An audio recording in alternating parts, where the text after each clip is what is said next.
Wow. Shabbat Shalom. I don't know if you are aware about the China Victory Day Parade. It just happened yesterday. It was an outward view of the strength of not only China, but Russia and North Korea. Those three leaders were seen giving their prowess essentially to America. President Trump actually had a response. We're gonna break it all down in this video, but I want you to just understand, as a believer, as someone who reads the Bible, you are supposed to take these things with a grain of salt so you can understand what's happening.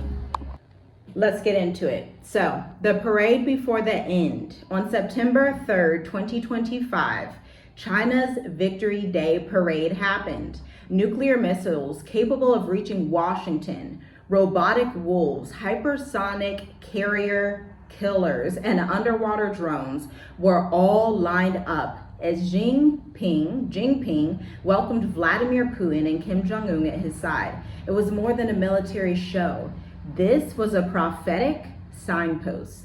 The scriptures have already drawn these lines for us. America and Rome are Babylon, the merchant empires whose riches have made the nations drunken with the wine of their wrath, with the wine of everything that they do and have done throughout the earth. And yet prophecy tells us that this Babylon, mystery Babylon, is not actually the last empire that the earth is going to see before the King Yeshua comes.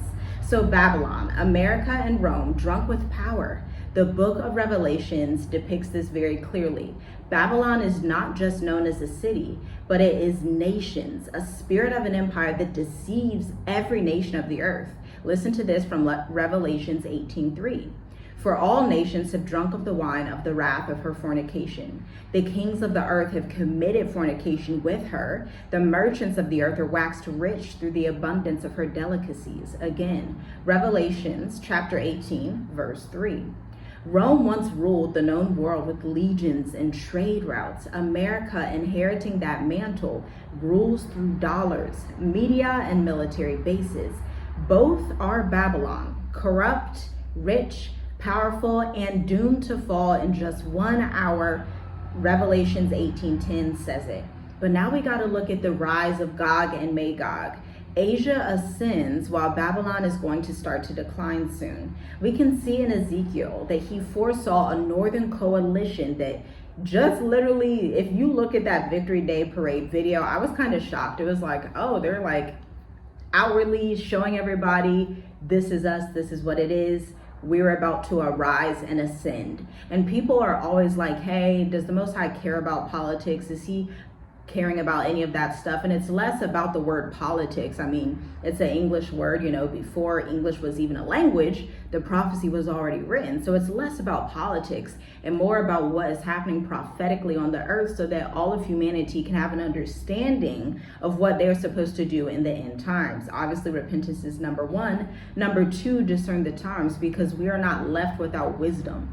We are not supposed to be blind. We are supposed to be servants of the Holy One. We are supposed to be people that are watching and praying to see what's going to happen next so that we can endure to the end. But it's going to be very difficult to endure to the end if you are under some type of thought process or dreamlike state where you're believing certain actions are going to happen and other actions are not going to happen. So this is why prophecy and understanding the nations and times today is so important, because it's literally going to increase your faith and show you, okay, where do I need to be in the earth? What do I need to do? Do I need to behave like a pilgrim in the earth, like the book says?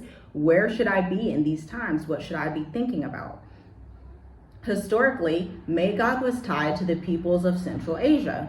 Today, the alignment of China East and Russia North and their partners resembles this coalition a bit. They parade their weapons, not just for defense, but to signal the dawn of the final earthly empire. Anyone that says that we are not in the last days, I'm not sure they're even remotely on the same wavelength, to be quite honest, because for anyone to think Perhaps it's due to not reading prophecy and not really reading the word, not understanding the times, not understanding literally when Yahushua said these things will happen in the days of the Son of Man, literally saying it will be like the days of Noah. If you don't read Genesis, if you don't read Jubilees, if you don't read Enoch, if you don't read Joshua, it's going to be very difficult for you to even understand the days of Noah. And so that may be why some people believe we are not in the end times. But I urge you to read, to make sure that you are worthy of the work. Make sure you are studying the scriptures, okay? Because there is meat in the word that you need to understand in these end times. Now listen to Ezekiel 38, verse 2. You should also read Ezekiel 38. Son of man, set thy face against Gog, the land of Magog, the prince of the chief of Meshech and Tubal. Prophesy against him. This is literally what Ezekiel said by the mouth of Yah.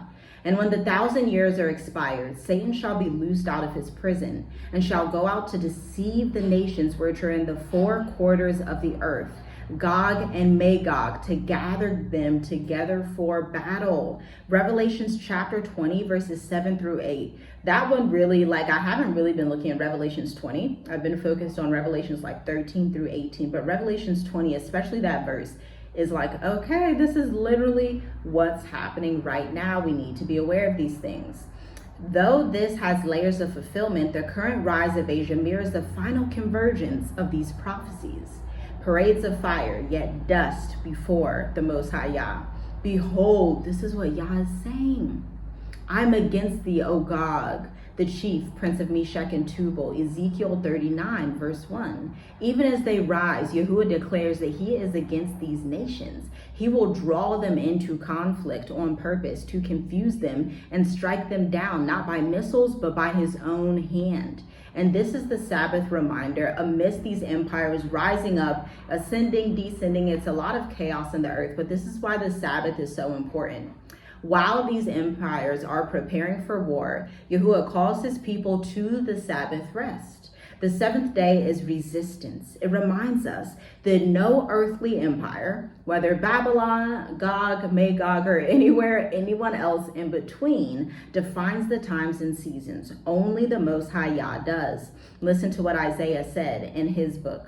Come, my people, enter into thy chambers, shut your doors about thee, hide yourself as if it were a little moment until the indignation is overpast. Isaiah chapter 26, verse 20.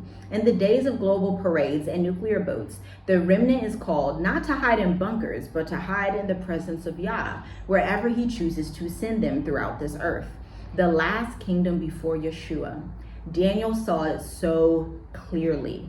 4 beasts, 4 kingdoms rising in succession: Babylon, Medo-Persia, Greece, Rome. After them, a beast with iron, teeth, and many horns, representing many leaders, being many nations. Yet at the end, a stone cut without hands shatters them all. Daniel 7:7. Check it out.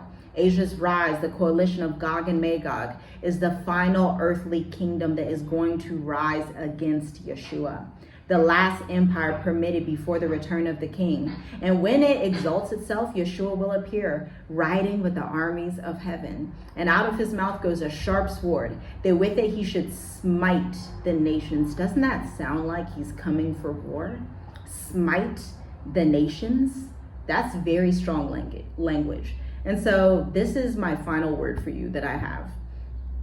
Babylon falls, Gog rises, and Yeshua is going to reign. Babylon, America, and Rome are going to fall suddenly. We are already seeing it. That's why we talk about it so much on this channel. It's very important for you to have that proper lens. It's biblical, it's prophecy, it's just the way it has to be. So it's better to just align yourself with prophecy, When obviously as children, we did not know all these prophecies, know all these things. It only came through reading the word that we were enlightened to understand that America will fall, that ancient Rome, ancient Greece, all these ancient Japhetic empires are destined to fall. They once ruled the entire earth, colonized the entire earth.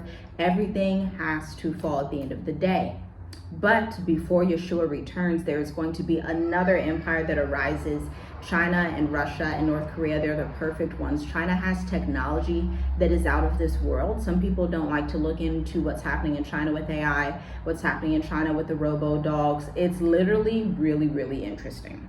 That's why America and China are currently having their new AI arms race, right? They're trying to both be so technologically empowered. You can think of it like Egypt and Greece, when Egypt was still trying to hold on to power, but Greece was able to overthrow them. This is that time between America and China, or America and the Western nations.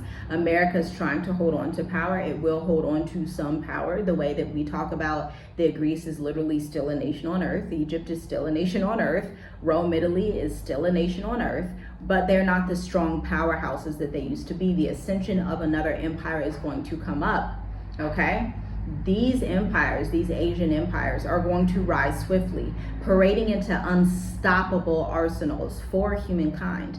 But the Sabbath reminds us to be still and know that He is Yah. Psalms 46 verse 10.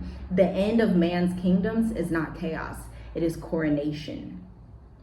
For only one kingdom is eternal, and only one king is worthy, Yeshua the HaMashiach. Shabbat Shalom. I'll see you in another video. Pay attention to the signs and the times, and I'll leave some scriptures down below so that you can do your own Bible study today on the Sabbath. See you next time.